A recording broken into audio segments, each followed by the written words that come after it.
In recovery, it's not a problem until it's a problem for us.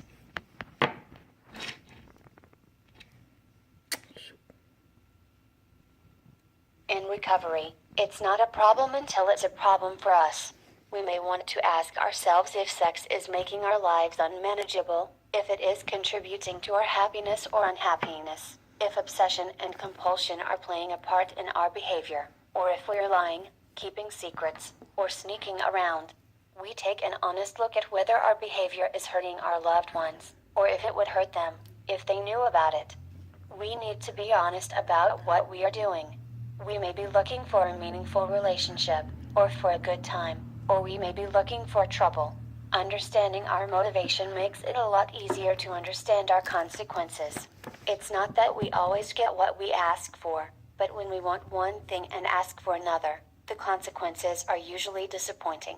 We can hardly hope to be honest and open with a partner if we are still practicing self-deception.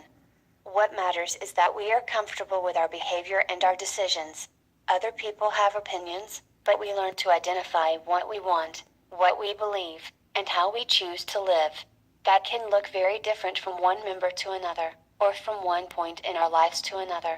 Behavior that was comfortable in early recovery may be unthinkable later on, or we may find after years clean that we feel a freedom to experiment that we never had in the beginning. It is entirely reasonable for our behavior to change as our needs, wants, and desires change. The issue is that we are clear about that with ourselves. What we ask for. Over time, we find increased acceptance of ourselves and our circumstances. We learn to enjoy our own company, and to handle our own desires and responsibilities appropriately. It can be surprising when we notice that we no longer seem to need a partner as we once did. What is more surprising is how much easier it is to be comfortable with a partner once we know we want a relationship, but we don't need it. Having support in place means that we have some of the resources we need for a successful one-on-one relationship, but also that we have the help we need if things don't go as we had hoped. Relationships are one area where practice alone doesn't make perfect. Some of the most important work we do to improve our relationships isn't done in those relationships at all, but with our sponsors and trusted friends. Even with many years clean, separating and reconciling what's in our heart and what's in our head doesn't come automatically. We need another set of eyes. We need a caring, attentive listener to help us sort things out. A good sponsor is a key to opening the possibility for change in the way we relate to others. That relationship can form the basis for all the rest of the relationships we have in recovery. Some of us are clean for a long time before we find a sponsor with whom we connect. We may find that listener in another trusted friend. Wherever we find the safety to begin, opening up about our experience is critical to change. It is no secret that addicts have trouble accepting reality. This is no less true for us in our intimate relationships. We get tangled up in a fantasy of what our relationship is supposed to be, and lose track of what it actually is. When we love a fantasy, we get angry with reality.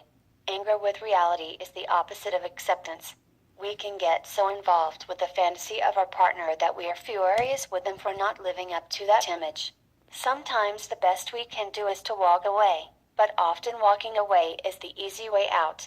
The journey is learning to accept the person we love in spite of all the ways they don't match our fantasy of who they should be or could be. It is possible that perfect unconditional love is something only a higher power is capable of, but as we get closer to achieving this ideal in our own lives, our spirits blossom. The more deeply we love, the more we are capable of loving. The more we open ourselves to growth through our relationships, the more intimacy we experience. With many years clean, we may find that we appear mature, that in many ways our lives have begun to look the way we want them to, but we still struggle in our intimate relationships. Distinguishing mature from immature love can take as long as it takes to mature. It's a lifetime process. When we admit how much of the damage in our lives has revolved around sex and love, we can see how much can be gained by a restoration to sanity in this area. We work the steps to clear away the wreckage of our past. We use a sponsor to help us address the wreckage of our present. We use the traditions to learn new ways to get along with others. We are more generous and less selfish and fearful. We learn to have standards and limits. but also to be open. We can become so rigid in our demands that finding a partner becomes impossible.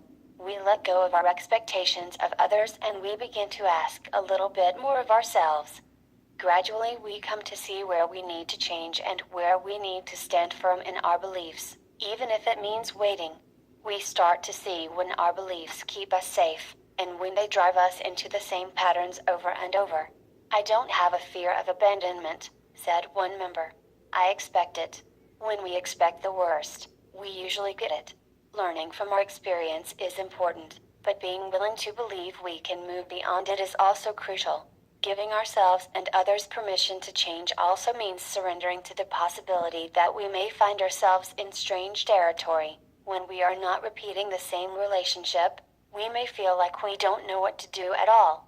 "It has taken many years," one member said, "but in my last fourth step it was suddenly clear that I didn't get involved with the same person over and over. I was the same person. It didn't matter who the other person was. I still reacted the same way." Doing something different is a risk, but making the same mistakes is a guarantee of failure. An old-timer said it best: "We used to think we had trust issues, but now we know we have courage issues."